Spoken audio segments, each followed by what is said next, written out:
Hi, I'm Vicky. Thank you so much for choosing this video and for checking out my channel. I wanted to bring to you a kind of step-by-step tutorial on how to do Chaturanga correctly. Simply because Chaturanga is a move that we flow through so quickly in vinyasa classes, and it is in pretty much every vinyasa class, sometimes even beginner classes. I personally don't feel that it's a beginner pose because it does require a lot of strength, and I do like to have spent some time on my students with setting them up for success with Chaturanga, because it's one of those poses that if you aren't doing it correctly and you're doing it time and time again, often several times in the class, you can be putting a lot of pressure perhaps on the wrists, the shoulders, the back. So it's one that we really want to strip it back, make sure that we are setting ourselves up for success and avoiding injury. Before we get started though, I would just like to point out you never have to take a Chaturanga. If your teacher says to you in a group class, move through your vinyasa, take Chaturanga or an upward facing dog, you can substitute that for lowering down onto your belly and taking a cobra instead. That's going to feel just as good if you're not quite there yet with the strength for Chaturanga. There's no shame whatsoever. Also, you could just take a child's pose at any time. I just always want you to remember that yoga is for you. It's your practice, even if you're in a group class, wherever you are. So always do what feels best for you and your body. This video is going to guide you through how to take the full version of Chaturanga if you feel that you're ready for that. There's a few things that I want to advise you of. So what we'll do is we'll run through it quickly and then we'll strip it back and look at the key areas of alignment. So first of all, Chaturanga begins in a high plank position. So if you come into your plank on your mat, the first thing to remember is that this is a high plank. So you don't want to have your hips sinking low like this. When I do this, that already feels like a lot of pressure on my low back. So the way to avoid that is to push the mat away. Feel that lift through the shoulders, giving you kind of like an arc, like a rainbow shape on the top of your shoulders. Lift your navel up towards your spine, really engage the core. So this is where we start with the Chaturanga. The next thing that we do is use our feet to send the body forwards. So before you do that, your shoulders should be over your wrists in your high plank. Then you're going to use your toes to send your body forwards. So your shoulders now come slightly over your wrists. From here, keep pushing the mat away, keep your core engaged.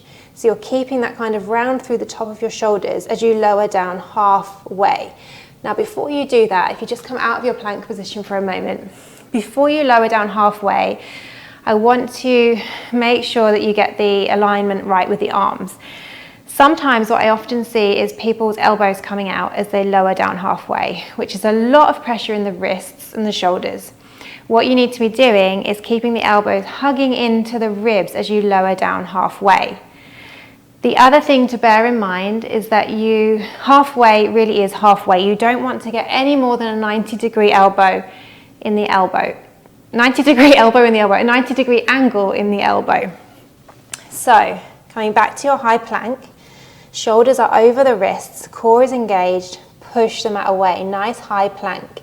From here, send your body forward using your feet, keep your core engaged, keep that round through the top of the shoulders. Lower your body halfway, bending the elbows, keeping them close to the ribs. Then roll over the toes, take an upward facing dog. Roll over the toes once more, take downward facing dog. The other thing that we need to bear in mind is what's going on with our hips, because another common mistake here is that the hips lift up higher than the shoulders, which often we can't even feel that we're doing. So I don't want you to practice this one because I don't want to cause any injuries. I'm just going to show you for reference. If I was to lower down like this, I'm not even going to do it because it does not feel good, but my hips are higher than my shoulders. It feels funky on the back. It's not a safe maneuver. You need to try and keep your hips in line. So just be aware. A good way of doing this is to film yourself or ask somebody just to watch you as you do it so you can really feel what it should feel like. So let's practice once more. Coming into your plank position, shoulders over the wrists, belly button draws in towards the spine. You're pushing the mat away so you have that arc around the top of your shoulders. As you breathe in, use your toes to send the body forwards, and as you exhale, hug the elbows into your body as you lower halfway. And as you inhale, roll over the toes, take upward facing dog so the knees are lifted off the mat. And as you exhale, take downward facing dog. So there you have it.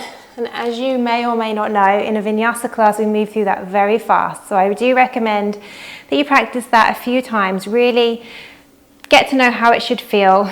You'll soon feel, when you're doing it right, you'll feel that it feels good as opposed to not so good.